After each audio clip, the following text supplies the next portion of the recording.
The painful truth: why parents lose respect in old age. In old age, don't visit your kids if you want to be respected. This sentence may sound brutal, even heartless. But as Dr. Jordan Peterson often says, truth doesn't care about comfort. The truth is meant to wake us up, not lull us back to sleep. And the truth here is this: many elderly parents, in the pursuit of love, unintentionally sabotage their own dignity. They give too much, they show up too often, they lean too heavily, and in doing so, they lose the very thing they crave most: respect. Let's make something clear right away. This is not about demonizing love or devaluing family. This is about understanding boundaries, emotional independence, and the subtle way dependency erodes reverence. When children are small, they need their parents. They crave their presence, protection, and guidance. But as they grow, the emotional roles shift, and that's where the cracks begin to form. Too often, aging parents refuse to acknowledge this shift. They keep showing up, physically, emotionally, and mentally, expecting the same central role they once held. But children, now adults, are building their own worlds. They need space to lead their own families, to fight their own battles. When a parent starts inserting themselves too often, even with good intentions, it doesn't feel like love anymore. It feels like interruption. Worse, it feels like emotional invasion. Dr. Jordan Peterson warns about the danger of overfunctioning, doing too much for others, trying to make yourself indispensable. The elderly, fearing irrelevance, often fall into this trap. They start managing their children's lives, interfering in parenting decisions, offering unsolicited advice, or appearing unannounced. And slowly, what was once welcome becomes tolerated, then resented, then avoided. Respect has boundaries. Love may forgive, but respect requires restraint. Peterson once said, "If you want to be respected, be competent and sovereign." In old age, this means maintaining your own space, your own rhythm, your own dignity, no matter how tempting it is to immerse yourself in your children's lives. Your presence should feel like a blessing, not a burden. But many parents unconsciously reverse the dynamic. They start using their children for emotional support. They complain too often, expect visits too frequently, or collapse into helplessness. It's a slow erosion, one sad phone call at a time, one guilt-laced comment after another, until the child, overwhelmed by their own pressures, begins to pull away. And that distance, it doesn't come from cruelty. It comes from survival. Your children are not your therapists. They are not your emotional retirement plan. They are not the structure that should hold your collapsing inner world. That's your job. That's your work. Because when you ask them to carry your emotional baggage, they may nod, but inside, they begin to lose respect. And once respect is gone, love becomes mechanical. Visits become obligations. Words become filtered. The relationship becomes hollow. In his lectures, Jordan Peterson emphasizes personal responsibility above all. He teaches that meaning comes from bearing your own burden, not transferring it. The old age of a parent should be a time of reflection, not regression. A time to pass wisdom, not weight. But this requires strength. And strength, in old age, looks different. It's not about physical dominance. It's about emotional control. It's about being whole within yourself. You must be the mountain your children look up to, not the storm they try to avoid. So what should you do? Distance. Not out of spite, but out of strategy. Create emotional space so your presence remains sacred. Show up less, but when you do, make it meaningful. Let your children invite you. Don't demand their time. Don't force relevance. Earn it. Through peace, through wisdom, through restraint. Respect comes from scarcity. Familiarity breeds contempt, but controlled presence creates honor. If you're always there, you become part of the background. But when you come sparingly, with grace and poise, your value increases. Your words carry weight. Your presence becomes magnetic. There's a reason why kings don't knock on doors. They wait to be summoned. It's not pride, it's position. Train yourself to be strong alone. Build a routine that doesn't depend on your children's attention. Read, walk, mentor others. Write your story. Grow gardens. Take care of your body. Find new meaning. Not just in their world, but in your own. Because the greatest gift you can give your children is your wholeness. When you are mentally stable, emotionally grounded, and spiritually alive, they will gravitate toward you. Not because they have to, but because they want to. They will come not to rescue you, but to sit beside your wisdom. And in those moments, true respect will bloom. Remember, the goal is not control. It's connection. And connection flows when both parties feel safe, free, and honored. If you chase relevance, you'll lose it. If you demand presence, you'll be avoided. If you surrender to neediness, you'll be met with distance.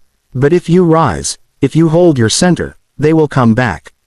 Not as children needing guidance, but as adults seeking light. This is the brutal truth Jordan Peterson teaches. And it's not cruel. It's compassionate. It tells you, don't become the person who waits by the window, counting visits, resenting silence. Become the person who walks the forest path, with steady breath, knowing your value is not in how often you're seen, but how deeply you're remembered. Let them miss you. Let them admire you. Let them say, that's who I want to become. But don't go to them with your hands out. Go to yourself, first. Because in old age, respect is not given. It's earned. Through distance, through strength, and through silence. Earn respect in old age, by keeping distance. There's a paradox most people don't understand about aging. The more you chase your children's time, the less they offer it. The more you insert yourself into their lives, the more they push you out. And the more you emotionally lean on them, the less they admire your presence. It's not because they don't love you. It's because they've stopped respecting your role. Jordan Peterson has often said, people respect strength, not neediness. This is especially true when it comes to family. While the emotional bond between parent and child is strong, it is not immune to human nature. And human nature, by default, avoids what feels like emotional burden. If you want your grown children to respect you in old age, you must learn the art of strategic distance. Let's start here. Distance is not rejection. It's not abandonment. It's not some passive-aggressive silence.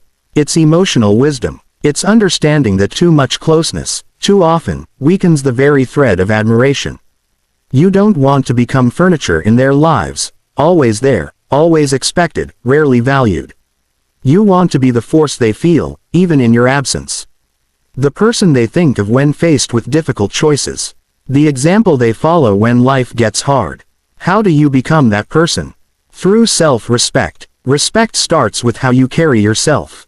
When an elderly parent continues to grow, emotionally, intellectually, and even spiritually, it leaves an imprint. Your children may not say it out loud, but they notice. They notice when you're reading, walking, serving your community, staying engaged in life. They see that you haven't given up. That you're not just sitting around waiting to be needed. That you're still building. That builds legacy. That builds gravity. But when you stop growing, when you surrender to bitterness, self-pity, or passive dependence, you begin to shrink in their eyes. The person who once stood tall becomes smaller. Not physically, but psychologically. And that's the beginning of emotional detachment. You don't want your kids to visit you out of obligation. You want them to seek you out for wisdom. That doesn't happen by showing up every weekend with the same complaints. It happens when your presence brings peace, insight, and quiet power.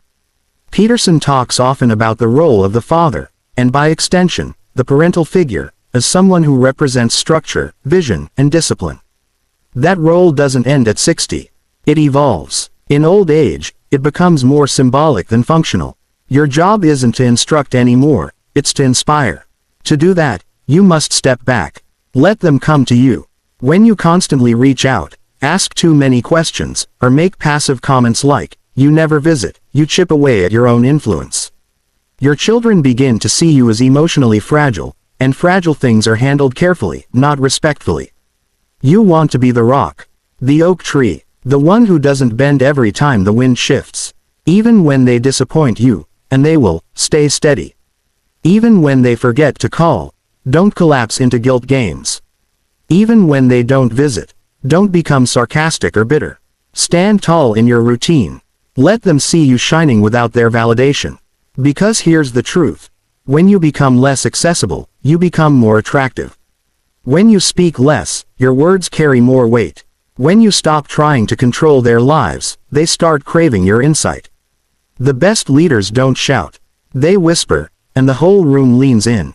That's the kind of elder you want to be. One of the biggest mistakes aging parents make is trying to remain needed. They think if they're not needed, they're irrelevant. But that's false. Neediness breeds dependence. Dependence breeds resentment. What you should aim for is influence, not interference. Influence is earned when you live your values. When your peace is louder than your complaints. When your silence teaches more than your words. So what does that look like practically? Stop showing up uninvited. Let your children have their own space.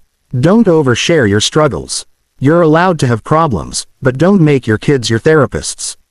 Celebrate your own life. Have hobbies, friendships, and goals that don't involve your children. Speak with clarity, not guilt. Say what you mean, but avoid emotionally loaded traps like, "I guess you're too busy for your mother now." Be consistent. Show emotional maturity even when they falter. Peterson says, if you want to change the world, start by cleaning your room. In old age, that translates to, manage your world first before stepping into someone else's. Your mental hygiene, your routines, your diet, your relationships, these are your responsibilities. When you master them, you earn the moral authority to speak into others' lives. When your kids see that, really see that, they start coming to you again. Not as needy parents chasing relevance, but as wise elders holding space. The kind of people who don't just give advice, they are advice. That's the legacy you want. And here's the twist. The more you live with independence, the more you inspire connection. Because love, when paired with strength, becomes magnetic. Your children will feel safer around you when they know you're not collapsing inside. They'll talk more when they know you're listening, not judging. They'll visit more when they know they're welcome, not trapped. Respect in old age is not about position.